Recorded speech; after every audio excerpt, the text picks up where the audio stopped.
Hello, welcome to the Roundhouse podcast with Paul Solentrop of Wichita State University Strategic Communications. Thank you for listening. Today we have Connor Phelps. Connor is the Director of Marketing and Fan Engagement. He returned to Wichita State in September after working at Lipscomb University in Nashville as a Director of Marketing. He's going to tell us about the atmospheres at Koch Arena for volleyball and basketball, changes being made and getting people ready for basketball season. Connor attended Wichita State. He has a master's degree and an undergraduate degree in sport management. He worked in marketing for the athletic department as a student here at Wichita State. So Connor, you're from Wellington. You attended Hutchinson Community College for 2 years before you transferred to Wichita State. Tell us a little bit about your background and what led you to sports and marketing as a career. Yeah, thanks for having me on. You covered a lot of it. Grew up in Wellington, Kansas, just south of Wichita here. Was very active playing sports throughout really my whole childhood and definitely into high school. Played football, basketball, baseball. I'm just a sports junkie, sports nut. It's all I watch on TV too. So just kind of a natural fit to kind of make a career out of it.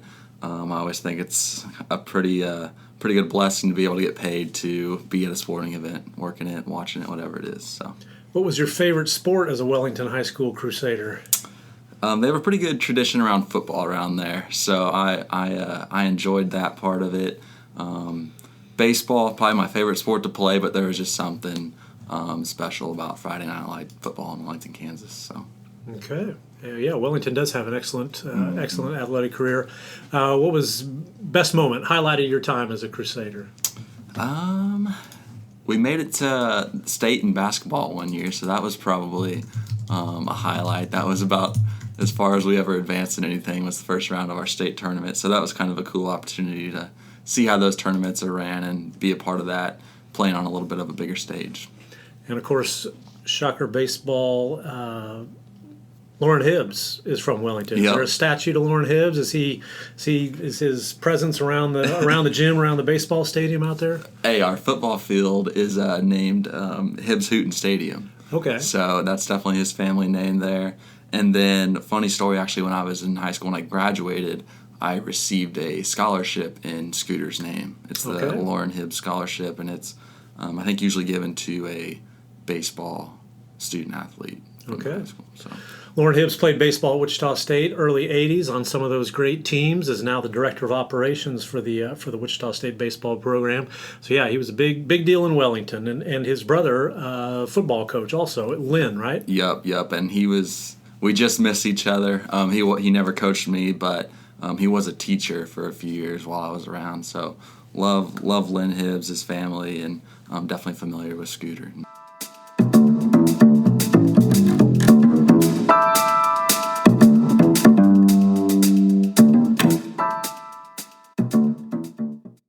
Hi, this is Rick Mioma, president of Wichita State University. Check out the latest episode of the Forward Together podcast. Each episode, I sit down with different guests from Shocker Nation to celebrate the vision and mission of Wichita State University. Listen wherever you get your podcasts.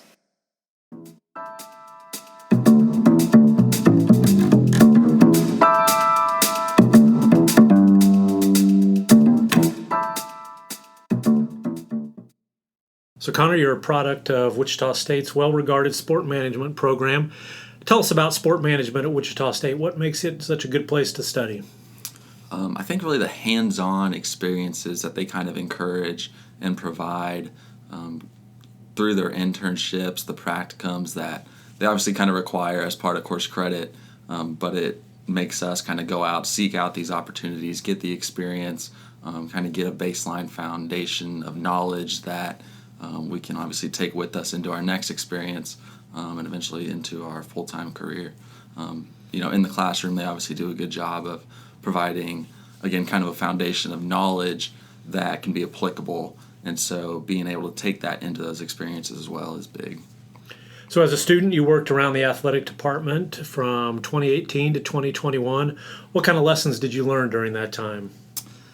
That was my first real introduction to being around an office setting for, a real professional career. So really just a sense of professionalism, really, in terms of how you just kind of handle yourself around the office.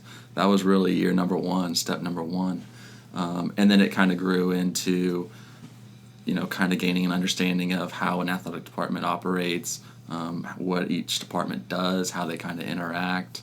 And then it kind of turned into learning some more of the details and going from, okay, here's, how you do things. Well, here's how you do things well and great. And so, as I've continued to progress, there's a lot of things you pick up, and I'm still constantly learning, having had a full-time job now for 2 years, very much still learning. And so it never stops. But do you have a favorite memory, favorite experience from your time as a student?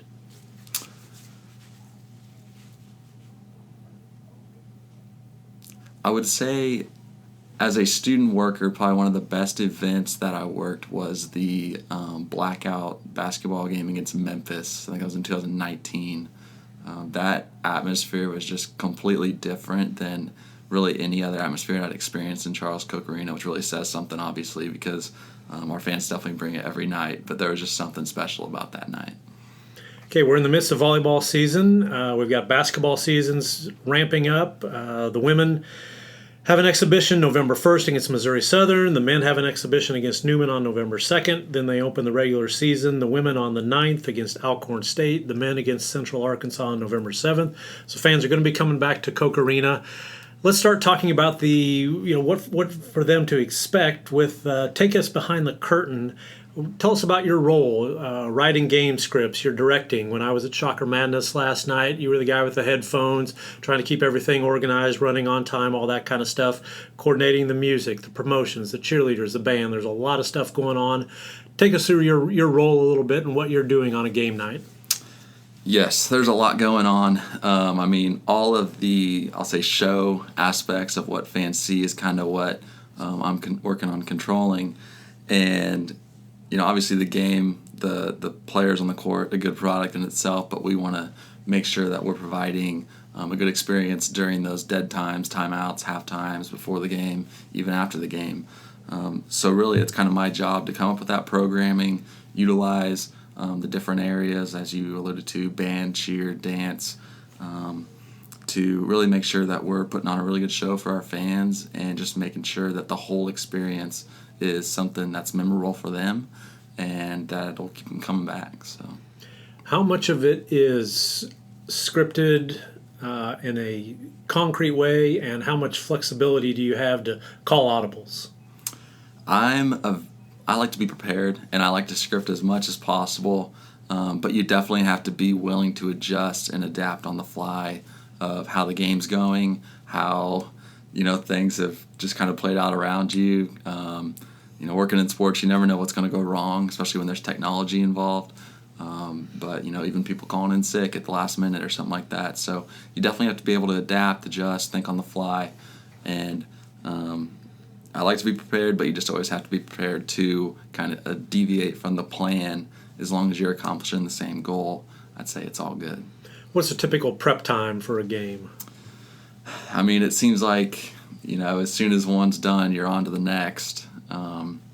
It's really nonstop. I like to utilize summer to get ahead on a lot of things. That way, when you're in the thick of it and things are getting thrown at you kind of last second, kind of helps alleviate the workload there and really enables you to do a lot more as stuff comes your way. How do you describe the atmosphere you're looking for at Koch Arena? Just high energy, making sure people have fun, again, kind of enhancing what's going on the court. When our teams do well, when they have a good period during the game, we want that energy to continue into the timeouts, because as soon as they take the floor again, just keeping that momentum going. Obviously, the fans are a big part of that, and really it's our job to provide the fans kind of that outlet to encourage our team to keep going. Connor, do you have a favorite pump-up song that you like to hear at your athletic events? I think being a Shocker, it's got to be Seven Nation Army. Just the natural tie-in with the lyrics mentioning Wichita, How fans can sing along to it. I mean, the student section always gets going with it. So I think that's kind of the go-to. But, of course, I got a lot of AC/DC, I think, is a pretty standard. Like, you can't go wrong if you hit an AC/DC song at a big moment.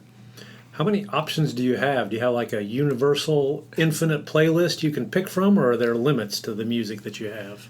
Outside of being appropriate, I wouldn't say there's really any limits. I mean, I'm always looking for different stuff because, you go to a lot of places and they are going to play AC/DC. So anytime I can find kind of a different song that maybe fans haven't even heard and all of a sudden that just kind of fits that moment, that's a minor little win in my playbook. And then I'll obviously keep that song in the rotation.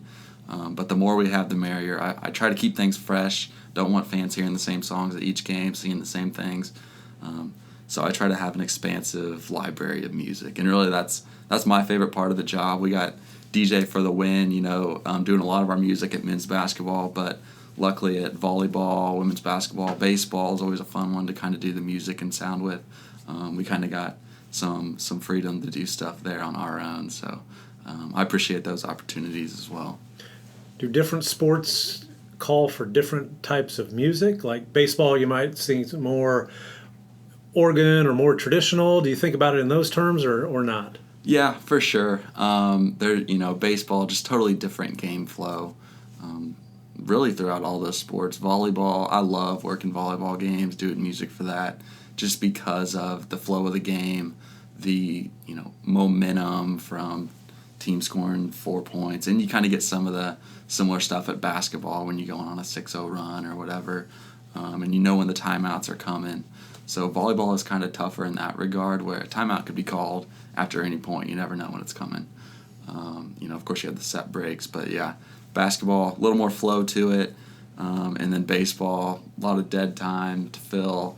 Got to kind of have some fun, get creative with it. And softball, I mean, fast-paced sport, kind of similar to baseball, but there's a little less dead time, which is nice, and a lot of the action on the field kind of provides a lot of the energy. So just definitely a different feel with each sport, and you kind of just have to really get a feel for that, as you go. Are you the type of person that when you go to a Royals game, or maybe you went to a Predators game when you were in Nashville, or you're watching a game on TV, you're looking for stuff to steal? I like that song. I need to track down that song. Yeah. I like the way they present this promotion or something. Are you always taking those kind of notes? 100%. I mean, I'll never be able to watch a game as a fan the same again as, before I started this job. Because exactly what you said, I'm always looking for new things to bring here that work well at other places. Maybe mixing them up a little to fit Wichita State a little better. But it's exactly what you just said. I mean, always looking for the next big thing to bring here to Wichita State. So basketball has the pep band dynamic, which is probably unique from some other sports, because you're always going to have people who that's college athletics to them is the pep band. Mm-hmm. How do you balance that, the pep band versus the versus the whatever you call it, the music? Right. That's definitely the hardest part of my job, is trying to appeal to everyone, if you will, because we all obviously have different tastes and we all want to hear different things. Shocker Pep Band is awesome, and I love them. Lucas Hewlett's their director. He's done a great job of getting them ready. The Shocker Sound Machine has been a great addition to our Shocker game days. They crushed it at Shocker Madness the other night. And so, there's definitely a nice balance. You want to incorporate kind of those traditional elements of a collegiate game day through band, cheer, but you also want to kind of keep things fresh as well with the music that we're playing. Some songs that we're going to play through our computer is just going to engage the crowd a little different. And then the band's going to play some songs that engage the crowd a little different. And so just really finding a nice, healthy mix between the two is key. Again, some people would love if we played band the whole game. Some people would love if we played our own music the whole game. And really, it's just trying to make as many people as happy as we can. And, it changes really, again, based on game flow. But, there's really no correct or wrong answer. It just is kind of a feel thing and trying to make as many people happy as we can. Yeah, yesterday I asked you about the Low Brass Cheer, which was a real signature song in the 80s and then kind of on and off again. And that was the first song that the Shocker Sound Machine played last night. So I'm taking that as a good sign for people who remember the 80s. Low Brass Cheer is at least somewhat prominent again. Shocker Madness, give us a review. How did that go? I thought it was good overall. I mean, it seemed like a good show. The trick-or-treating portion, the autographs, everything up on the concourse before the show started seemed like a hit. I mean, a lot of kids there in costumes, which is awesome. That's the stuff that I see in my job that really just makes me happy, because that's who I'm doing it for, is, little me when I was going to games and stuff. What did I enjoy? And so to see kids get to interact with our players, have fun, come out with their families, that's really what it's all about. And then, getting into all the on-court activities, obviously rolled out a couple new things with the MCs, obviously being kind of the main focal point of all of that. And I thought they did a good job last night, kind of ushering us through the dunk contest, the three-point contest. So I'm really looking forward to having Jillian Carroll and Fayola Oyatayo continue to be around in Koch Arena throughout the season. Those one-off events, for my end of things, are always tough.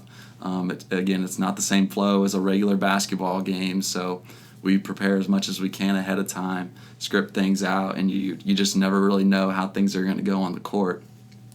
And so overall, I thought everything went well. Teams, scrimmage, it's always good to get a good first look at them, and definitely looking forward to getting into the real thing now with the season coming up fast here. So we live in an era of instant feedback from social media, and there's always got to be a balance of, I got to take this constructive criticism. There are other things that we're doing our best on, that we'll get better, that worked well. Can't please everybody. How much do you pay attention to that kind of stuff, and really kind of take a pulse of the fans who, and not everybody's on social media, but fans who are on social media? Yeah, we definitely listen. I mean, again, at the end of the day, we're doing it, or especially me in my role, I'm doing it for the fans, making sure they're having a good time. So we see a lot of the feedback, and, to some of the stuff, we want to fix as much of it as we can. And so as we roll out these new things, the MCs, moving the DJ to the student section, adding some additional elements throughout our arena, there's definitely going to be some things to work through, and we know that on our end. Kevin Saul, our new AD, has really empowered me to try new things. If it fails, we're going to go back to the drawing board, see what went wrong. We're going to fix it. If we need to scrap it, we need to scrap it. But we're going to try new things to give Shocker Game Days a nice little refresh. And, I hope the fans have a little understanding of all that, because things will improve as they go along. So just kind of be patient with us. We know we want to get it fixed ourselves too. So we're really looking forward to all the new things. And, the fans are really at the forefront of what we're doing outside of the student athletes, of course. So whatever your preference as a fan, it's really clear Wichita State is putting in a lot of effort to say, we want you in Koch Arena. We want you here for volleyball. We want you here for basketball. There are new concession stands, new foods. Concessions prices are flat. There's several new ticket deals. The Shocker Way mezzanine. You've got the MCs that you mentioned, shuttles to the basketball game. What should fans know about this effort and how things are changing? Yeah, you touched on a lot of it. We had some listening sessions where we brought fans in, heard what they wanted to see, heard what they like, heard what they don't like, tried to do some things on our end to cater to what they want to do going forward. And, you hit on a lot of it. Concessions, we're looking at bringing in a lot more families, so we have some affordable family deals through concessions now. We'll have some halftime specials, where fans can get a beer and a pizza for $10. Branded concessions, so fans have a little clearer understanding of which concession stand to go to for what. And then we're adding additional point of sales to hopefully eliminate wait times. We obviously don't want to be waiting in the line as the game's going on. And then again, kind of focusing on the holistic experience of a game day. We have the Shocker Way mezzanine, great new addition to game days. That'll be up on the upper level, the mezzanine, obviously, of the concourse. It's a good opportunity for fans. $1,200 gets you the whole year. You get in 90 minutes before tip-off. Enjoy yourself up there with a open bar, crafted sandwiches by Mocha's, a lot of good stuff up there. And then, once you get into the arena, again, got the MCs, Jillian and Fayola, bringing it with the extra energy. DJ for the Win's going to be in the student section, hopefully add to the atmosphere over there. We're looking at bringing in some more halftime acts, frisbee dogs, some other fun stuff, balancing ladders and all that stuff that you see. We're looking at doing a lot more of that. And then, a lot of our fans love the band performing the national anthem and being able to sing the lyrics, but we're also going to experiment a little bit with bringing some live national anthem singers back. So, new twist to some of the good things that we've already been doing. I'm super excited. I'll kind of tease it a little bit with a new little light show we have coming here. So that's in the works. Might not be ready for game one, but I think it'll be a super cool addition to the intro video, starting lineup side of things, and then maybe even later in the game too. We'll see. Kind of rewinding, beyond all of that, that's obviously what you see in the arena, but part of my job as a marketer is kind of to focus on the driveway to driveway experience for fans. And so, I would even say it extends beyond that with social media. As soon as you wake up on a game day, I hope our social media people are hitting you hard, and you're engaging with Shocker Athletics in some way. But then once you're headed to the game, you touched on it. We got some new parking locations for shuttles. Shuttles will pick fans up. 29th and Woodlawn, nice big parking lot over there. Starting 2 hours before games, we'll have the buses picking fans up, taking them to Koch Arena. Every 20 minutes, a new bus should be in that parking lot up there. It'll stop at some of the crosswalks along the way between Koch Arena and that parking lot. Brayburn Square, also another good parking option. Pregame, obviously got some good spots over there between Fuzzies and, Shocker Store to get some of your Shocker gear. Social Tap. Yep, Social Tap's another good one. A lot of good spots over there for fans to enjoy pregame. And then we hope you get over here early to enjoy some of the pregame festivities as well. But works out pretty well postgame as well to go back to Fuzzies, Social Tap, celebrate a Shocker win over there. So 29th and Woodlawn would be the Metropolitan Complex that your people would be familiar with that. Yeah, a lot of parking over there. So we've got Shock Burger, Smokey Joe's Barbecue, American Grill, Woo Shock's Pizza Cave, Fairmount Dogs, shout out to the original name of Wichita State University, and then Qdoba, which is a holdover. Have you sampled any of the new concession offerings? I have not. Okay. I have not. We'll have to get on that. I know the signs are up, so people will be able to experience that kind of stuff. Book or movie recommendation? That's a COVID question that I started when everybody was on Netflix, and I've held it over. Let's wrap it up by what are you reading? What are you watching that people would be interested in? I'm very interested in books that pertain to, I guess, kind of people that start their own businesses. I love to see how businesses come about, and so Shoe Dog is a book I read recently by Phil Knight, Nike. So it's got the sports tie-in as well, obviously. Anything, kind of about leadership. I'm always trying to become a better person for the people I manage, people I work with. Movie, that's tough. I mean, I'd say my favorite sports movie is probably Remember the Titans.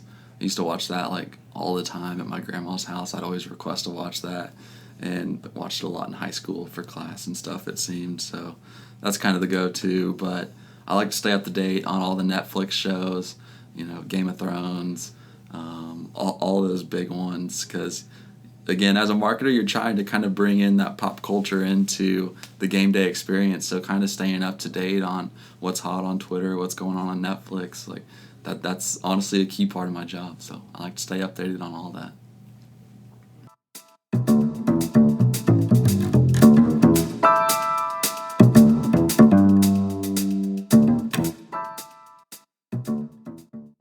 Thank you for listening to the Roundhouse podcast, courtesy of Wichita State University Strategic Communications. We appreciate your time. We encourage you to rate, review, subscribe wherever you get your podcasts, such as on iTunes or Google Play. You can find more Roundhouse content at GoShockers.com. Thank you for listening. They let him pass it up court, and then it gets picked off. A long three by Pangos, no good. 1 second, it's over. It is over, and Wichita State has beaten the number one team in the nation to go to the Sweet 16. Go crazy, Wichita. I know you are.